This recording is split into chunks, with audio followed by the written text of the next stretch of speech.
여름에 만나고 또 이제 겨울에 만났네요. 물을 좀 마시고 하겠습니다. 따뜻한 물을 주셔서 감사합니다.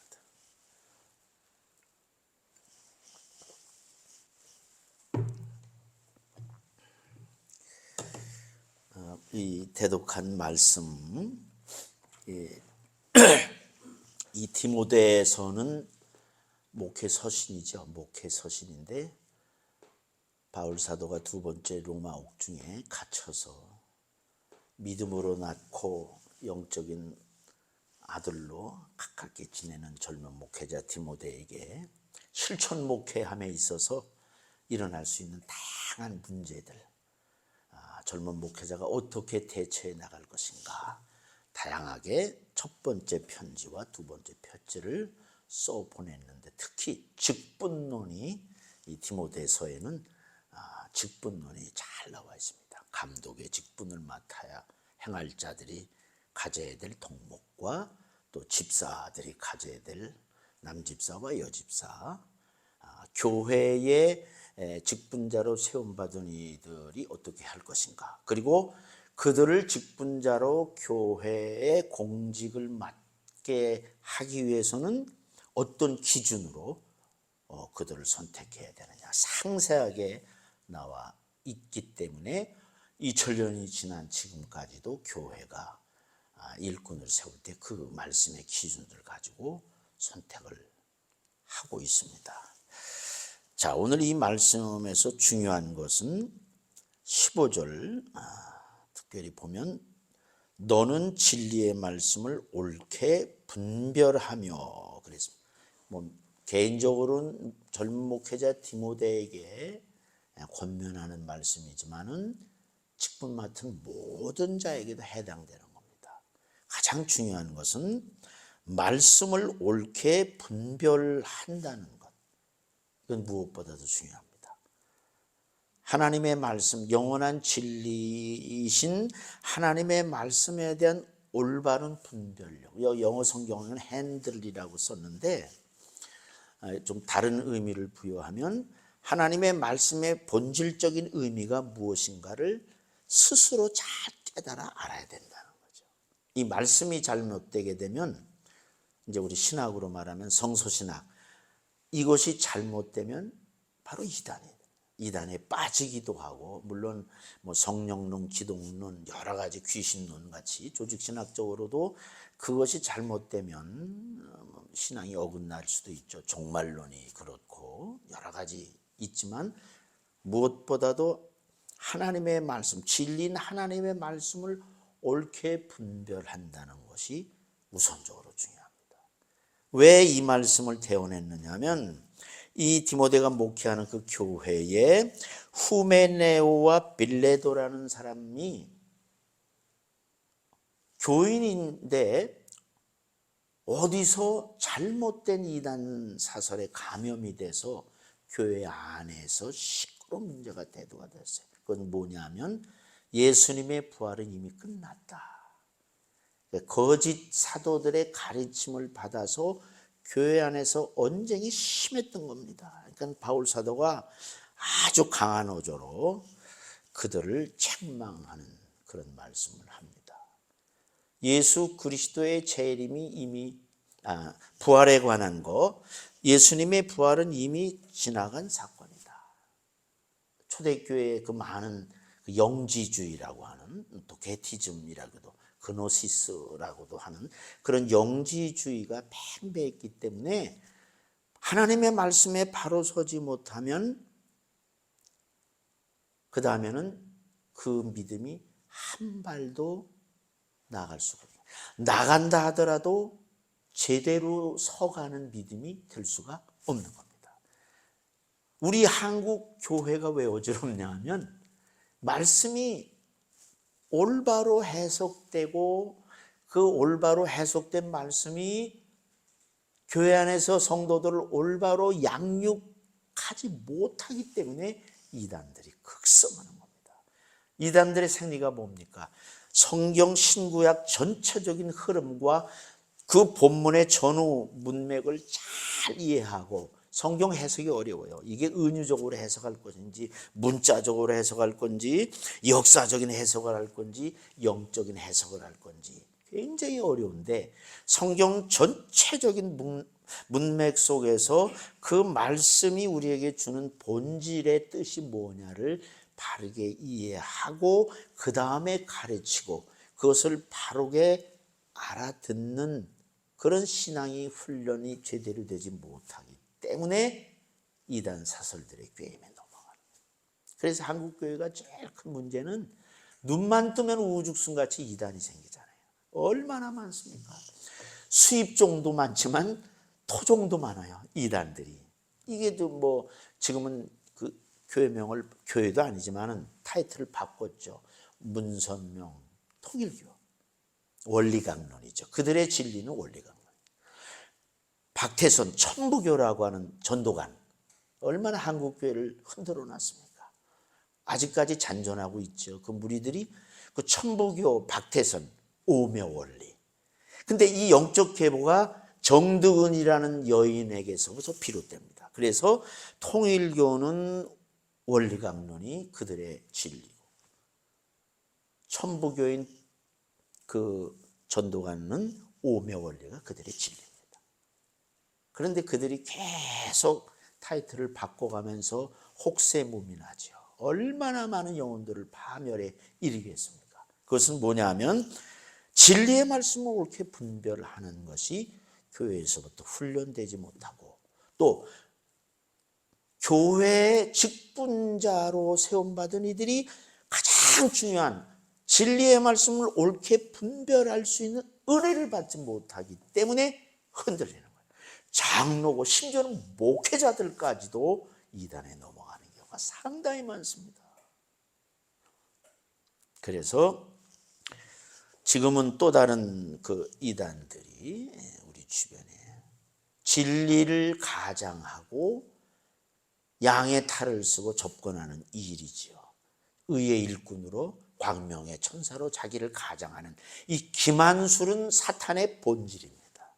예수님도 마귀 사탄을 너희 아비 그 영을 따르는 무리를 향해서 너희 아비 마귀에게서 났다라고 하는데 그는 처음부터 살인한 자요 거짓의 아비라고. 그러니까 이 거짓의 영 사탄의 영이 그 인격을 침해하게 되면 거짓을 진리로 받아들이게 됩니다. 그래서 우리는 성령을 충만하게 받아야 될 이유가 거기 있지만 하나님의 말씀을 옳게 분별할 수 있는 은혜도 성령의 충만한 은혜와 함께 돼야 됩니다. 성령에 비춰주시는 이 조명이라고 그러는데 성령의 조명을 통해야만 하나님의 말씀을 옳게 분별할 수 있습니다. 그리고 이 말씀에 든든히 선 교회 직분자들이 그 교회를 든든하게 세워가는 거예요. 초대교회도 성령과 지혜가 충만한 사람들 7을 선택해 세웠죠. 그러니까 교회가 막 부흥을 하는데 또 그 중에서도 사탄의 역사에서 여러 가지 어려움이 나타나기도 했지요. 그 다음에 두 번째는 하나님의 말씀을 옳게 분별하는 이런 첫 번째가 지나고 나서는 부끄러울 것이 없는 일꾼으로 인정받아야 된다. 이 부끄러움이라고 하는 것은 첫째로는 하나님 앞에서의 부끄러움이에요. 사람은 우리의 외모밖에 보지 못하잖아요. 저 사람이 얼굴이 네모나다. 저 사람이 얼굴이 나처럼 시커멓다. 저 사람이 뭐 눈이 좀 잘못됐다. 이 외모밖에 저 사람 행동거지가 어쩌다. 하나님은 우리의 중심을 보죠.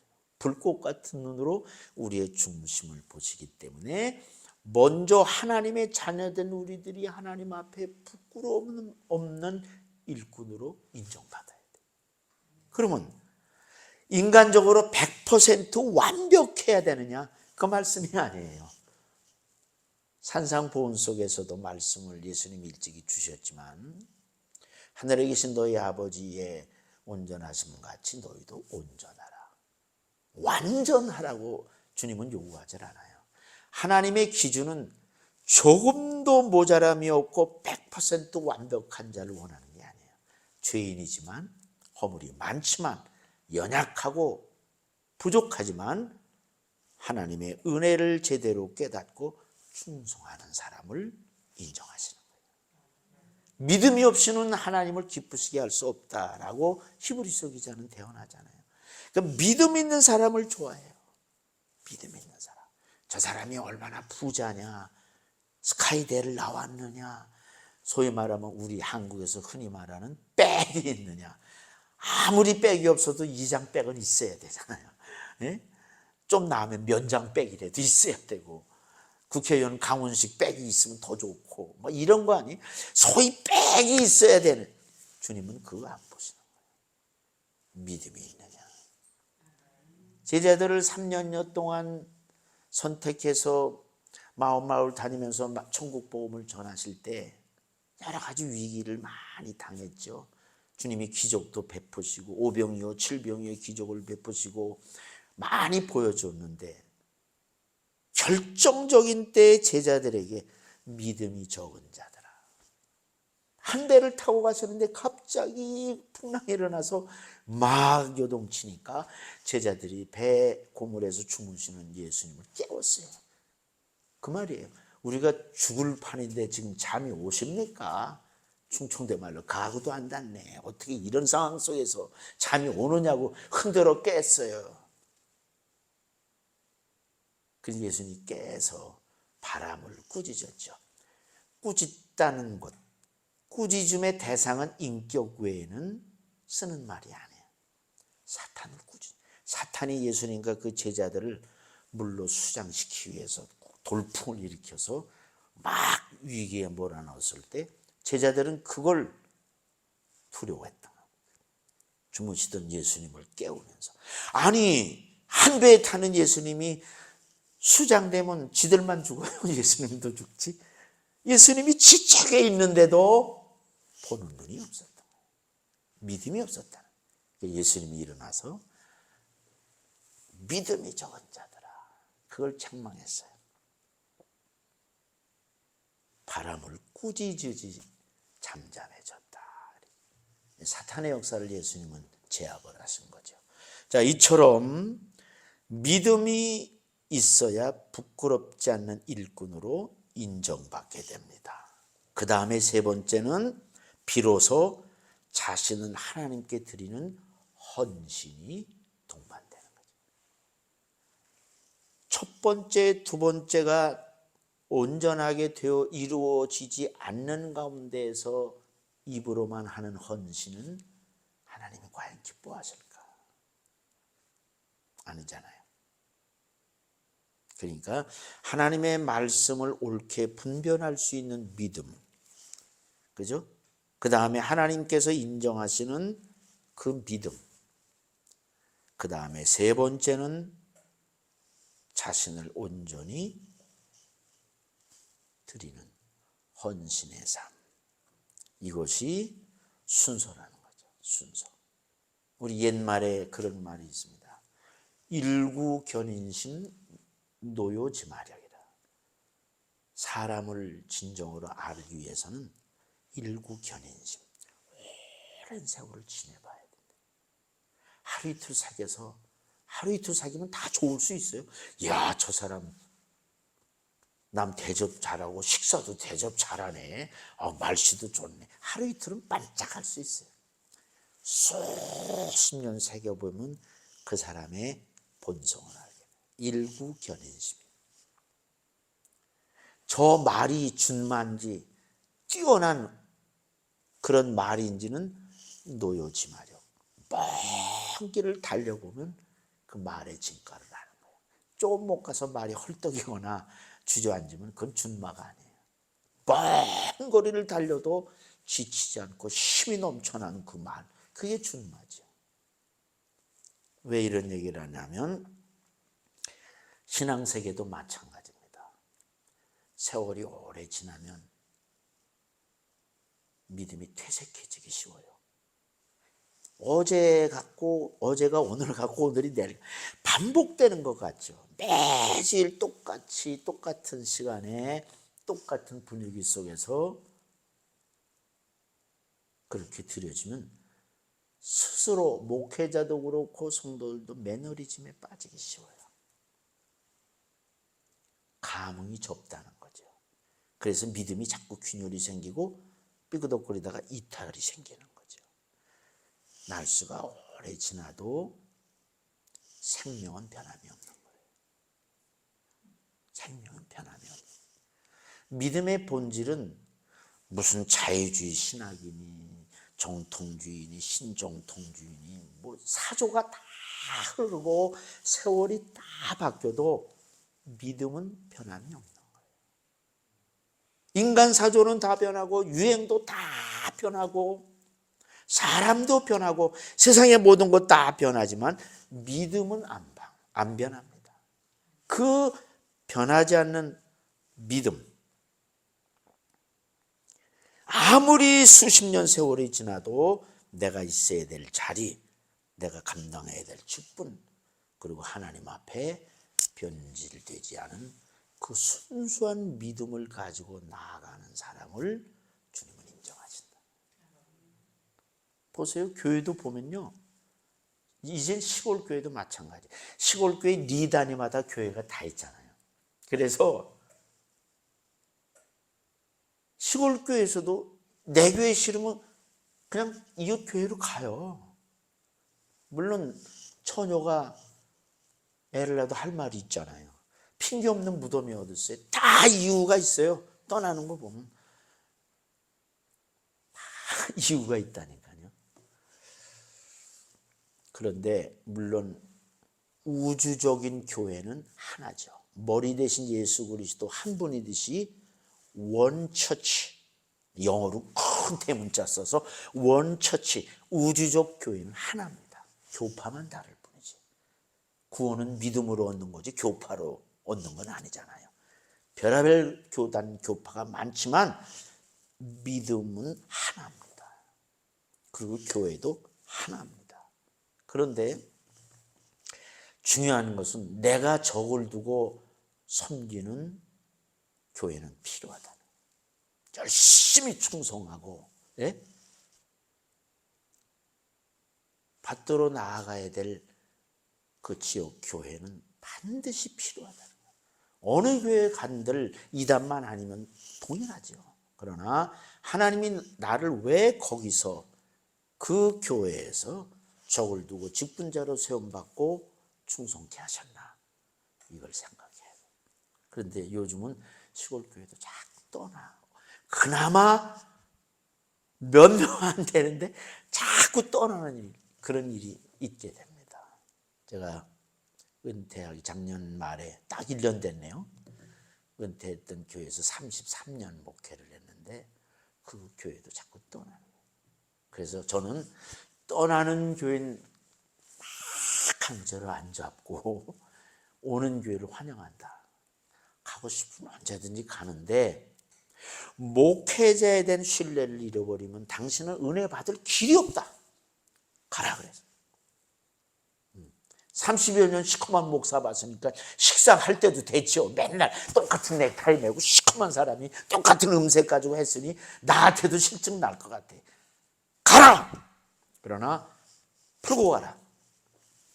안수집사도 가고 목회자가 속을 많이 썩었어요. 저는 한두 마디 하고 말 안 들으면 내가 해버려요. 성격이. 시키질 않아요. 1400평 눈 오는데 누가 다 써요. 30여 년 동안 난 죽을 고생하고 은퇴했어요. 그 넓은 데를 눈이 한두 번 와요. 막 오면 또 치고 가면 또 오고 또 오고. 오직 하면 면사무소 가가지고 그냥 뭐 몇십 킬로짜리 자료에 대한 염화칼슘을 막 10자루씩 얻어다가 놓고 그거 뿌리는 거예요. 노인들이니까 오다가 다쳐봐요. 그러니까 그거 다 뿌리면 막 녹아서 아이고 그렇게 지냈습니다. 그런데 그래도 떠날 사람 떠나는 거예요. 이런 얘기 밤새면 뭐 끝이 없겠지만 문제는 우주적인 교회는 하나예요. 하나지만 내가 적을 두고 충성할 지혜는 반드시 필요한 거예요. 왜냐하면 그곳에 하나님께서 목회자를 세웠기 때문에. 목회자가 제일 높은 계급이 아니에요. 직책이 다를 뿐이지 똑같아요. 그래서 목회자를 중심으로 좋은 파트너십을 가지고 협력자가 돼서 모세를 양옆에 아론과 훌이 양팔을 높이 들고 끝까지 협력할 때 승리를 얻었던 것처럼 하나님의 역사는 숫자로 되는 역사인 양 착각하면 안 돼요. 가루 소말 속에 갖다 놓은 누룩이에요. 겨자씨예요. 작은 씨알이지만 그게 나중에 큰 식물로 성장하듯이 하나님의 역사는 그겁니다. 기드온 300용사를 추리신 수천 명이 몰려와서 왔지만 하나님은 다 추렸잖아요. 300명 가지고 전장에 내보내는데 수천 년 인간의 전쟁 역사에 있어서 전쟁하러 나가는 사람들이 총칼을 가지고 나간 게 아니에요. 뭐 가지고 나갔습니까? 기드온 용사들. 우리말로 말하면 된장 항아리, 고추장 단지 들고 그 안에 횃불 감추고 나가. 이거 미쳐도 제대로 미친 거예요. 여리고성 무너진 게 뭐 대포 쏘고 뭐 ICBM 쏴가지고 무너졌습니까? 하루 돌고 두 번 돌고 일주일 모두 돌아서 제정신이 아니야. 다 돌아서 그랬더니 무너진 거예요. 하나님의 방법이 그거예요. 시편에 있어요. 전쟁을 위하여 마병을 준비한다 할지라도 이김은 여호와께 있느니라. 전쟁에 능하신 여호와라고 그랬어요. 아무리 최신첨단 병력을 늘리고 최첨단 무기를 갖춘다 할지라도 하나님이 막으시면 대파한 방법이죠. 이 성경의 역사를 우리가 믿으면서도 그냥 두려워하는 거예요. 미군이 떠나면 어떡하나, 북한이 쳐들어오면 어떡하나. 이게 믿음 없는 사람들의 그 근심인 거죠. 전쟁에 능하신 하나님이 살게도 하시고 죽게도 하시는 거죠. 그러니까 그런 믿음을 가지고 우리가 내가 섬기는 지교회에서 충성할 때 하나님이 인정하시는 거예요. 그는 일꾼. 더 하지 말고 여기서 그치겠습니다. 빨리 돌아가셔야 되니까 기도하겠습니다.